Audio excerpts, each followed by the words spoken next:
Hey YouTube, it's a scorching hot day today in South Africa in Johannesburg, but on the weekend is the only time we get to do maintenance, and today we need to replace some of our filters and check the rest as well. So I'm going to show you how we replace the filters. I've got a new 5 micron filter here. And just to remind you, the water comes in from the borehole or the well. It is purified by a UV light inside, so that's going to kill all your bacteria and your viruses. The first filter here is the 5 micron filter, and it is due for replacement now, and I'll show you how to determine when it's due for replacement. And the rest of these, this is a pH filter, and that's a 1 micron filter. So before we get started, we first need to change over the water from the borehole to the municipal water. Let's go ahead and do that first. This is our diverter. There's a non-return valve here, and these are 2 gate valves. So when the gate valve is in this position, it means water will flow through it, and when it's in that horizontal position, it means no water is going to flow through it. So this is the municipal feed, and this is the borehole water. So I'm going to go ahead and close the borehole water and open up the municipal feed until we are complete. Next, we need to close off the water here, get our tool, and I'm just gonna pause my dosing pump. And before I open this, I need to release the pressure. So there's a little red button here, you press that, and before we do that, we need to get a bucket. Okay, so this is gonna release the pressure. I'm just gonna let it run. Then you insert this tool in and you turn it left. Now you gotta be careful because it is quite heavy with water.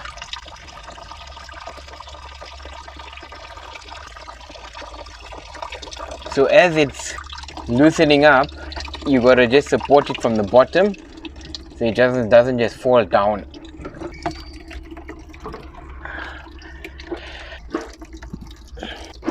Okay, take a look at this.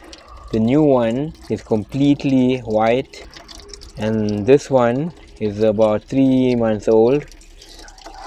This is the new one, just to remind you. Now what you got to look at is, look at the, it's sort of concentric material that's melt blown onto this. You got to look at the internal ring, and it is still a bit wide, so I could run this for maybe another 2 weeks, but I'm just gonna go ahead and replace it. So first I'm going to empty out all the water into the lawn here.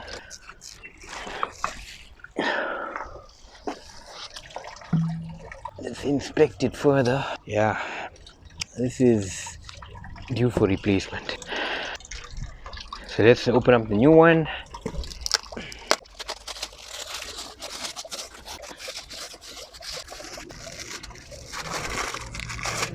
What I'm going to do before I insert that, I'm just going to give it a nice wipe inside.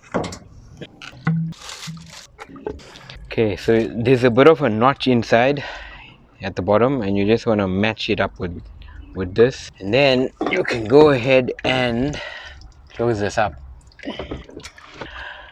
So I normally just hand tighten it, and then I use a tool and tighten it further by about half a turn. You don't want to tighten it too much because it gets quite tight under pressure. Let's go ahead and check this one.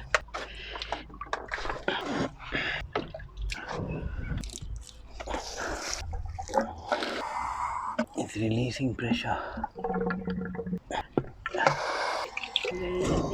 This water is a bit murky because it's calcium carbonate. It raises the pH of the water. Now when you take a look at this filter, you can see it's got some evidence of sediment on it, and that's because of that 5 micron filter was already full. So this is the pH fix. It still looks pretty good. So I'm going to leave it like that. I don't think it needs to be topped up. You got to match the flow direction here.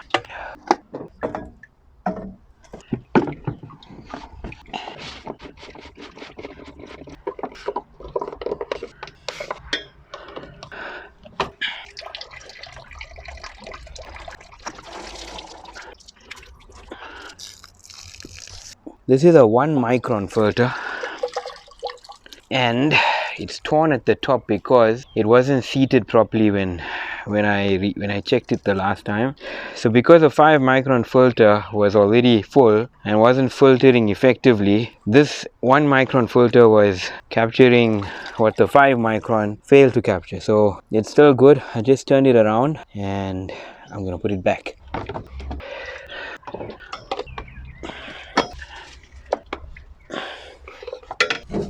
This is a carbon filter. We can just go ahead and check. Okay, so on the carbon filter, what I'm going to look out for is any biofilm or any something gooey. Okay, so there is some biofilm here, but this is coming from the pH. It could be coming from the pH, or it could indicate that this filter's time is up. But because it's white and not green, I think it's okay.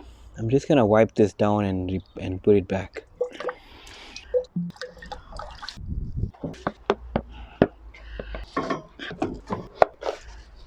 So that white biofilm comes through from the pH fix. Although I got a 1 micron filter, it's probably just still collecting up there. I'm not going to check the KDF and the GAC because it's only about 3 months old. I am going to, however, check the alkalinity and the calcite.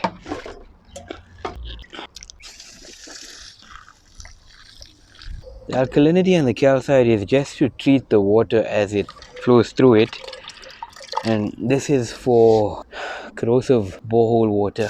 What happens is that depending on the nature of the minerals and the geology in the underground, the water can tend to be corrosive.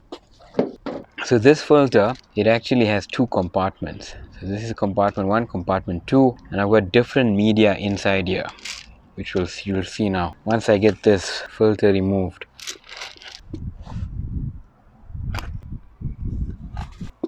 So these are the alkalinity balls. They just raise the alkalinity of the water. I'm just going to top it up a little bit.